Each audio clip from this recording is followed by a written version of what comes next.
Halo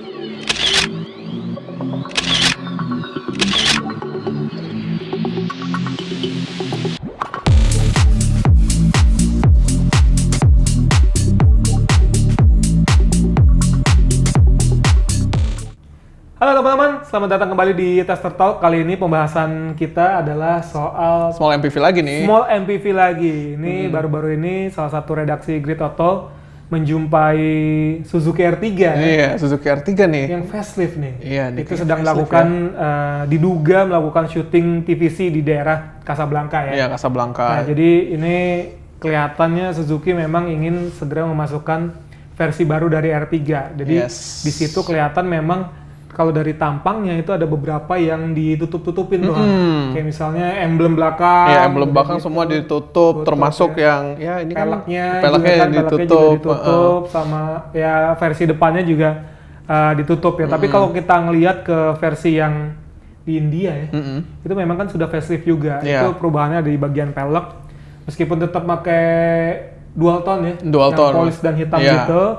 Udah gitu juga grillnya teman-teman ada perbedaan sedikit lah dibandingkan yang versi sekarang. Dan yang kemarin tertangkap itu yang versi Suzuki Sport ya, SS.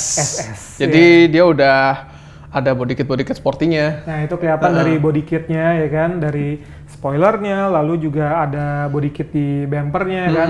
Jadi emang itu ciri khas banget dari R3 Suzuki Sport. Dan bedanya lagi nih, kalau Suzuki Sport yang kemarin itu kan hitam tuh hero colornya. Ini menariknya putih nih. Oke. Nah teman-teman, jadi nggak cuman eksterior sebetulnya. Iya. Ini ada teknologi baru yang ada di R3. Apa tuh Han? Jadi namanya Smart Hybrid Vehicle by Suzuki, SHVS. Agak ribet ya memang namanya. Jadi itu teknologi mild hybrid teman-teman. Nah untuk mesinnya kemungkinan besar sih pakai yang sama K15B ya. Tapi ada kemungkinan juga dia pakai K15C dengan dual jet. Tapi kayaknya K15B kali ya. Arahnya lebih ke situ ya. Iya. Sebetulnya bukan teknologi baru teman-teman untuk mild hybrid di R3 karena di R3 generasi sebelumnya ini juga udah ada. Udah ada. Cuman itu untuk yang versi mesin diesel, tapi kalau yang sekarang ini sudah ada di mesin bensinnya ya. Tadi kalau Rehan bilang itu ada yang K15B juga K15C gitu ya.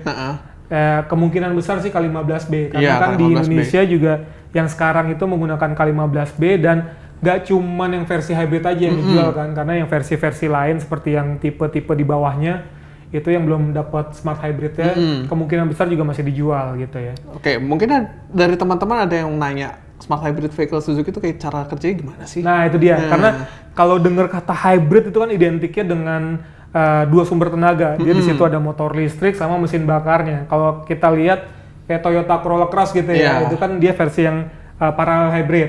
Lalu ada juga yang serial hybrid itu kayak di Nissan Kicks e-Power atau Rocky e-Smart. E-Smart tapi belum masuk sini ya. Nah, ini dia ada sebutannya mild hybrid. Sebetulnya apa sih? Kan? Jadi mild hybrid itu dia pakai motor kecil ya. Motor kecil namanya integrated starter generator. Dia menggantikan fungsi alternator di mesin. Di mobil. Iya, di mobil. Jadi kalau di mobil biasa itu alternator fungsinya adalah untuk ke aki ya, untuk menghasilkan listrik ke aki. Jadi kelistrikan itu disuplai dari alternator. Nah ini fungsi alternator diganti sama tadi. Iya, ESG itu. Iya. Jadi dia nggak hanya menyuplai listrik ya ke mobil atau ke baterai, tapi juga bisa jadi fungsi assisting, bisa nyalakan mesin juga ketika udah idling stop kan. Jadi tadi Rehan sebutin ada assist, jadi ketika misalnya di putaran rendah mobil baru jalan, dia bakal ngasih assist sedikit ke mesin ya, supaya lebih enteng ya.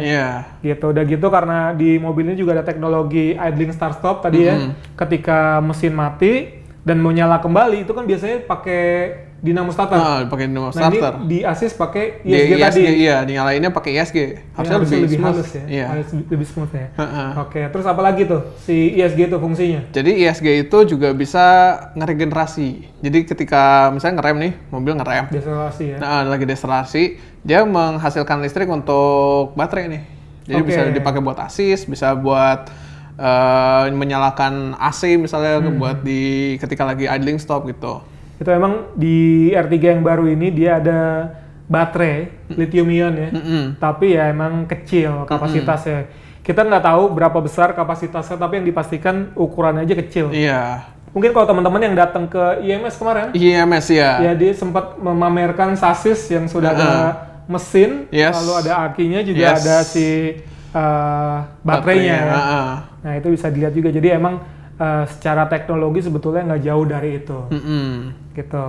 Nah, kalau ngomongin soal harga nih Han, kira-kira ada di rentang berapa nih si R3 baru ini? Jadi kalau dapat bocorannya sih, yang kita dapat itu rentangnya antara 270 sampai 290 juta. Kemungkinan nih, yang Suzuki Sport itu 290 jutaan. Oke. Nah, yang GX itu 280 jutaan. 280 juta. Ya, di bawahnya 270 sampai 280 itu. Oke. Nah, yang kemungkinan dapat Smart Hybrid ini itu GX dan Suzuki Sport aja. Oke, jadi varian yang menengah dan yang paling tinggi gitu ya yang dapat Smart Hybrid ini. Kalau kita ngeliat harganya sih emang masih ada di rentang small MPV. Kalau kita lihat Avanza gitu yang paling mahalnya sekarang belum nyampe 300 ya? 295 kalau nggak salah ya. 295 juta udah gitu. Kalau Expander emang udah lewat di atas ya. Di atas itu. Nah, kira-kira untuk launchingnya nih, ini kapan nih rencana launchingnya Han? Jadi kita udah dapat nih di Instagramnya Suzuki 10 Juni. 10 Juni? Ya. Oke, jadi peluncurannya akan ada di 10 Juni teman-teman. Jadi nantikan saja, berarti tinggal ya sebulan lagi ya, sampai sebulan ya. Semoga dengan hadirnya si R3 Hybrid ini atau mild hybrid ini bisa memacu beberapa APM di Indonesia untuk menghadirkan mobil-mobil hybrid lagi nih. Karena yang kita tahu si Expander itu akan hadir tahun 2023 ya, yang versi hybrid ya. Ya bisa aja mungkin nanti mobil-mobil lainnya seperti small MPV lain, Avanza Veloz gitu ya. Itu ada versi hybrid, tapi kalau yang kita tahu sih dari Toyota Innova ya. Innova sih. Akan hadir yang versi hybrid. Ya, yang kita tahu banyak mobil Indonesia kan itu di rentang 200 sampai 350 juta tuh. Apa namanya? Yang paling laku yang lakunya, yang larisnya ya. Semoga dengan versi hybrid yang di rentang harga tersebut makin banyak orang yang bisa menikmati teknologi hybrid. Oke teman-teman, itu aja dari kami. Jangan lupa untuk nantikan video-video selanjutnya dari Tester Talk. Terima kasih. Terima kasih.